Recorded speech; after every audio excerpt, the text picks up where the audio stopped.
Welcome to my channel, everyone. And in this video, I want to do a little trade recap. And I also want to talk about how the market could tell you a good story. And by you interpreting that story and basically comprehending it, how you have to trade accordingly depending on what it's telling you. It always will give you clues. And I always stress this, but not every day is going to be the same. So it's very important for you to be aware of that and to trade differently in different market conditions. So this is going to be a trade recap. I'll go over some trades that we took. I'll go over a trade that I lost on and break that down as best as I can. And I also want to go over a little bit of my market context, going over how you can interpret the market on a daily basis. So before we do begin, I'm going to link my Instagram in the description below. All I ask is if you learn anything from this video to like it and also follow me on Instagram. I post daily trading recaps and I post very good trading tips and tricks. Link for my Instagram will be in the description below. I'd really appreciate it. So without further ado, let's get right into the breakdown. On a daily basis, you have to understand the market context. I did a video on this a little while back, but every day is going to be different, and the conditions you traded in yesterday might be different from the conditions that are going to be present on the current day.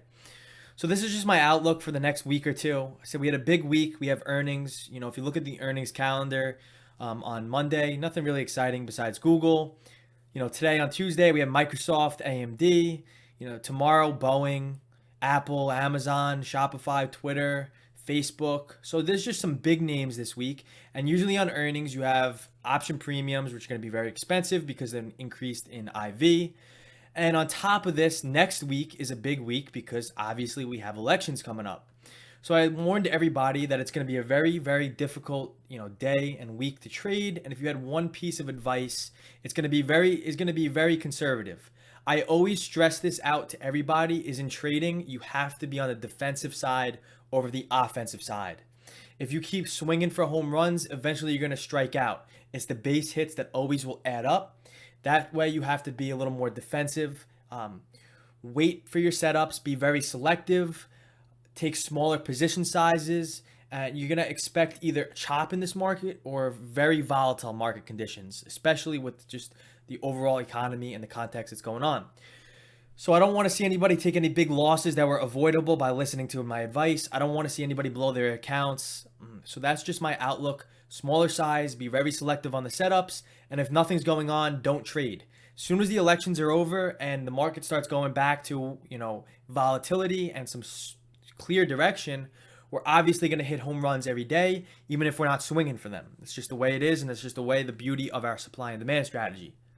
So with this in mind, yesterday, I'll review yesterday a little later on 10/26. But today, if you look at the S&P 500, we're going to start off with the overall market context at first. We were very sideways. So we were chopping in a very tight range from 3,400 to 3380, so about a 20-point range. And on the S&P 500, that's nothing compared to something you could look at yesterday where a 20-point range was taken out in the first hour of the market, and we traded in a 75-80 point range yesterday. So a whole day of market open from 9:30 Eastern to 4 o'clock in the afternoon. We traded in a very tight range, and when this happens, the stocks that we trade, the major FANG names, the major tech stocks, Boeing, Tesla, a lot of these names are going to be tough to trade as well. So if you recognize the current market conditions, you have to trade accordingly. You have to trade smaller size, be selective, maybe even not even trade at all. Our goal as traders is to find these opportunities. It's not to sit here all day long and, searching for an opportunity when there's, might not be one. So just be very selective when days are like this, because you're not going to have follow through. Volume is weak, and you're going to get faked out a lot on some of the positions that I'm going to mention in a couple minutes after I review the S&P 500. So a good gauge to understand where the market is, if it's going to be choppy or is it going to be a trend day, is to look at the first hour of the market open. And if there's no volatility, if we're moving in a tight range in the first hour, then it's very likely, I want to say about 75% chance that the market is going to continue to be choppy if there's no range movement in the first hour of trading. So if you look 10:30, we came to the low and we actually made the high.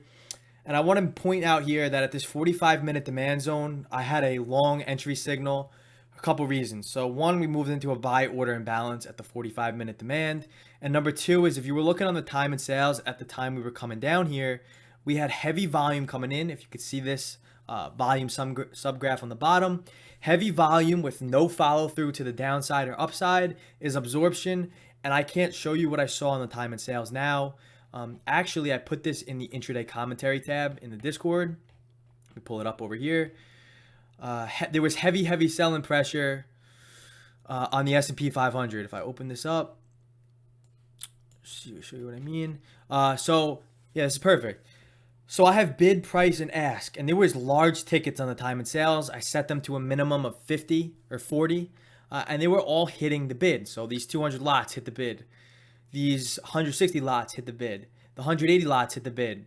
107 lots hit the bid down here. 200 lots hit the bid. So very aggressive selling was occurring at the 3384, 3385, 3386 level, which agrees with the huge volume bar, and that also agrees with that maybe there was a buyer absorbing all these sell orders and price bounced perfectly right at this 45-minute demand. And we rejected VWAP once earlier, and VWAP would have been a good indication to take profit today. We hit it multiple times, couldn't hold above it, but this was a good trade from 45-minute demand. Quick scalp, nothing crazy. I mean, the market conditions are choppy, so you're not going to get crazy trend moves. You're not going to get nice reversals. You're not going to get the follow through that you would like. So you have to be very quick with taking profits when you're in trades. Another thing is usually on days like this where the range is tight, what you could do is you could you could sell the moves higher and buy the moves lower, because eventually it's going to return back to the mean wherever the most traded volume is today according to price. It's basically like a mean reversion type of thing, whereas if we can't break the high and we reject the high, we're usually going to come back into the range, test the range out again, try to break out lower. If we can't break out lower, what's going to happen is we're going to come back into the range and test the mean again. So that was today on the S&P. It was a complete chop fest. And if you pull up, I don't even know, let's just say any type of put or call, say the 336 puts. If I pull them up here, these premiums got destroyed today. One more day to expiration. If you trade these and you hold on to these for a day trade, your theta, you're going to burn premium like crazy because of the sideways action with trading options. So that's why you have to understand these certain things when you're trading. There's many different variables that are going to go into this context and that are going to go into the trade setup. Whereas yesterday, obviously the clear direction was down. Every time we pulled up, we rejected, and sellers were very, very strong. And I'm sure that these contracts, I could pull up the 338 puts. These went from $1.90 all the way to 4.30. So that's a decent percent return. If I want to know exactly. It's like a 300% return from low to high. So you could obviously have nice movement, whereas today you're burning premium all throughout the day on the S&P 500. And Microsoft today bounced off of 4-hour demand. I would have not taken this trade, and in fact, I wasn't even looking at it at the time, just because of yesterday. We rejected the supply perfectly. If you look, we had a downtrend line. If I go, let's just say to a 30-minute chart, we had a beautiful downtrend line that was once, twice, 3 times, and yesterday came to it, acted as resistance, and was extra confirmation, more confluence to take this short yesterday on Microsoft, that we hit supply and the downtrend line was right at the level. You take a short anywhere in this area. I recapped this yesterday on my Instagram story, but this was a nice sell-off right into 4-hour demand.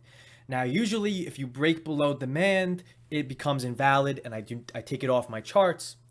But just with the current market and what I've been seeing and what I've been testing in my journal has been we break below by a couple cents and we reverse immediately, which is technically what we did. So the first time we touched the demand, looked like we were bouncing and could have been a valid long entry anywhere in this area. If you had your stop at low a day, you would have got stopped out. If you had your stop at the low of the box, not really. Depends on your reaction to it actually breaking below. Do you wait for a candle to close and open, etc. So a lot of different things. But today, I would not have looked at the zone just because we traded through the whole zone yesterday and did not bounce. logically, we're coming now above the zone and we come back down and retest it. Why are we bouncing at the bottom or at the open of this level? So I didn't even look at this today, and this happened with the same thing with Nvidia. It was as well. So these were nice bounces off of demand, just something that I was not paying attention to. These setups look exactly the same on Microsoft and Nvidia. Apple. Now, Apple was a good one today. So Apple, we have a downtrend line, and this was from the pre-market plan. I wanted to see any indication of bullish momentum. Very strong, and we had nonstop selling the past 1, 2, 3, 4, 5. I could even go probably to a higher time frame. So 1, 2, 3, probably like 2 weeks of selling, and there was not one indication of buyers besides yesterday. So yesterday we came inside this demand zone and we had a nice lower wick here. Buyers were indicating that they were present in the market. We actually formed new demand inside a 3-hour demand, and that was the first sign of any type of life for any buyers in this market on Apple for the past 2 weeks. So that got me, hey, let me pay attention to this. We do have a downtrend line. If I go to a daily chart, we had a downtrend line, was respecting it, hit 3-hour demand yesterday, formed new 4-hour demand inside of 3-hour, and I think 1-hour demand as well. And today we were watching for any type of bullish price action. We opened up, rejected the downtrend line, and then came back, retested, broke above, retested the level, held VWAP. So this was a good trade if anybody took this long. Personally, just with the market context, I was very selective on my trades today. So it's okay to miss trades. It's better off to miss them than to chase them. Like I said, I'm more of a defensive trader, so I don't mind missing the trade as long as I preserve my capital and preserve my actual mental capital as well. So not a big deal that I missed this Apple long, even though it was right according to the plan.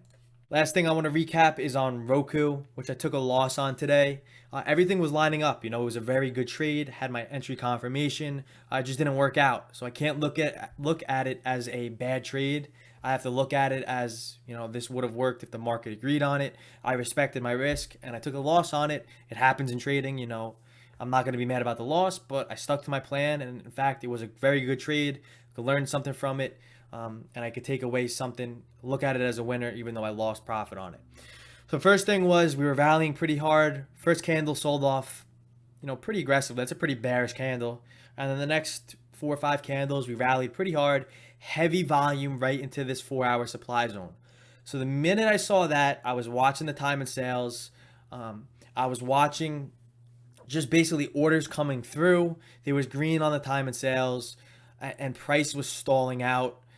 And we were at this 4-hour supply zone. The market was very choppy. And in fact, we started coming up a little bit and stalling at VWAP. So everything was lining up, like I said, for the short side. I was comfortable with the setup. I took this short at the 4-hour supply zone. The next candle, in fact, did dump. And let me just put something in perspective. My stop was at the 223 mark. So 223 was my stop. And I wanted to take profit if we came down to the 218, and that would be my first profit target. And then below that would have been a lower day push. Probably would have scaled out, especially that today's low was pretty near yesterday's low. So I took this short, and the next candle we moved up, and we had something that was very pleasing to my eyes. We pushed above 222. And buyers looked like we were trying to take it higher, and then boom, all of a sudden a seller stepped in the market and immediately drove price down. Immediately, price got pretty fast from 222 all the way down to VWAP. And like I said, this was at the same time the S&P was selling off.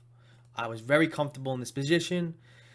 And then the next candle, the S&P started moving up, and Roku started moving up. I didn't panic. I didn't sell yet. My stop is at 223.